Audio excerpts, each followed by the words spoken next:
Hi అండి.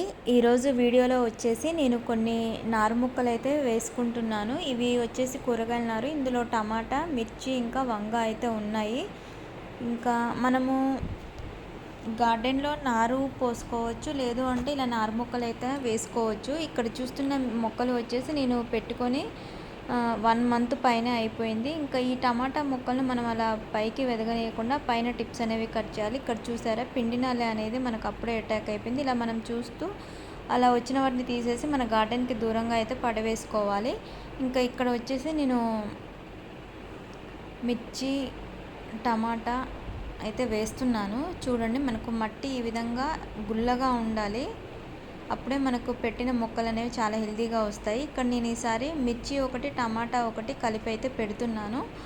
ఏదైనా సరే మనం చేస్తూ ఉంటే మనకు తెలుస్తూ ఉంటుంది. ఈ విధంగా గార్డెన్‌లో మనం బంతి మొక్కలు అనేవి కూడా వేస్తూ ఉండాలి. అలా వేయటం వల్ల మనకు మెయిన్ పంట మీద ఫస్ట్ పెస్ట్ అనేది అటాక్ అవ్వకుండా ఇలా బంతి మొక్కల మీద అయితే అటాక్ అవుతుంది. ఇక్కడ వచ్చేసి నేను మిర్చి ఇంకా వంగ అయితే పెట్టుకున్నాను. ఇలా బంతి మొక్కలు అనేవి మన గార్డెన్‌లో వేయటం వల్ల మనకు పాలినేషన్ కూడా జరుగుతుంది. కాబట్టి వీలైనంత వరకు మన గార్డెన్‌లో బంతి మొక్కలు అనేవి ఉండేటట్లయితే చూసుకోవాలి. ఇంకా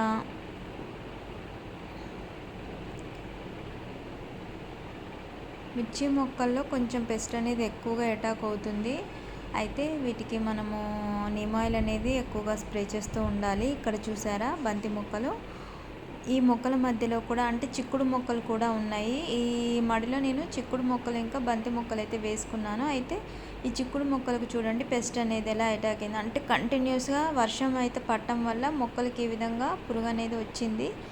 ఇంకా ఈ చిక్కుడు మొక్కల మధ్యలో కూడా నేను మిర్చి నారైతే పెట్టుకుంటున్నాను.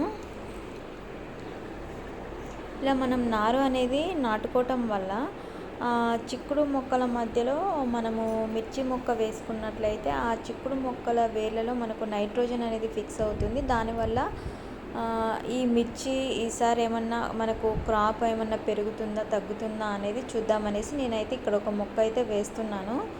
నెక్స్ట్ ఇది మనకు మిర్చి అనేది వస్తుందా రాదా అనేది నెక్స్ట్ వీడియోలో మీకు ఖచ్చితంగా నేను అప్డేట్ చేస్తాను. ఇలా మన గార్డెన్లో మనము ఏదో ఒకటి మనము చేస్తూ ఉంటేనే మనకు ఎక్కడ ఏ మొక్క వేస్తే మనకు క్రాప్ వస్తుంది లేనిది అనేది మనకు అర్థమవుతూ ఉంటుంది. ప్రాక్టికల్గా మనము ఏదో ఒకటి చేస్తూనే ఉండాలి.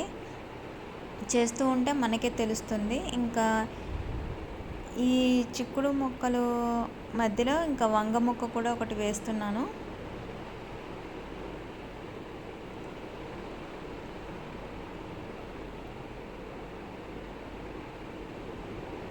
ఇక్కడ లాస్ట్ అయితే కొంచెం ప్లేస్ ఉంది, ఇక్కడ కూడా వేస్తున్నాను. ఈ పక్కన చూడండి మనకు అది బచ్చలి గింజలు అనేవి పడేసి మొత్తం నారులాగా ఎలా మొలిచిందో. ఇక్కడైతే 2 వంగ ముక్కలు అయితే వేస్తున్నాను. ఇలా నాకు ప్రతిరోజు గార్డెన్లో నేను ఏదో ఒక వర్క్ చేస్తూనే ఉంటాను. నాకు అప్పుడే హ్యాపీగా ఉంటుంది. ఇంకా ఇక్కడ చూడండి మీరు ఇది చిక్కుడు అంటే ఇది చెట్టు చిక్కుడు అండి. ఒక్కటే విత్తనం అనేది నేను నాటుకున్నాను. పైన టిప్పు కట్ చేయటం వల్ల మనకు ఆ విధంగా బుషిగా అయితే వచ్చింది. ఇప్పుడు నేను ఈ ఆకులన్నీ తీసేసి మన గార్డెన్కి దూరంగా అయితే పడవేస్తాను. ఈ విధంగా కట్ చేసుకుంటున్నాను. బాగా పెస్ట్ అనేది అటాక్ అయిపోయింది. ఈ విధంగా మనం మొక్కలను ప్రతిరోజు మనం గమనిస్తూనే ఉండాలి. మనము ఒక 2 రోజులు కనుక మనము వదిలేసామనుకో ఆ పురుగు అనేది బాగా అటాక్ అయిపోయి మొక్కలు ఇంకా మన చేతికైతే రావు. కాబట్టి ప్రతిరోజు మన గార్డెన్లో మనం చూసుకుంటూనే ఉండాలి మొక్కలన్నిటినీ.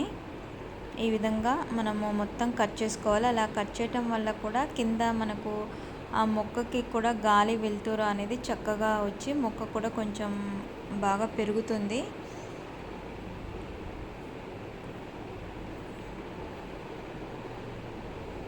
ఈ విధంగా అన్ని మొక్కలకైతే కట్ చేసుకోవాలి. చూడండి బాగా పెరిగిపోవటం వల్ల ఆ మొక్కల మధ్యలో మనకు గాలి వెలుతురు అనేది ఆడట్లేదు. ఈ విధంగా మొత్తం నేను కట్ చేసుకొని ఆ కింద ఉన్న మట్టిని కూడా ఒకసారి మనము అలా వదిలేయకుండా దాన్ని కదిల్చుకోవాలి. మొక్క కూడా కొంచెం పక్కకు పడిపోయింది కాబట్టి నేను కొంచెం గట్టిగా అయితే ప్రెస్ చేసుకొని మొక్కనైతే సెట్ చేసుకున్నాను. ఈ విధంగా ఈరోజు మా గార్డెన్లో నారు మొక్కలు అయితే పెట్టుకొని ఇంకా ఈ చిక్కుడు మొక్కలకైతే కట్ చేసుకొని కొంచెం కంపోస్ట్ అయితే ఇచ్చాను. Thank you for watching.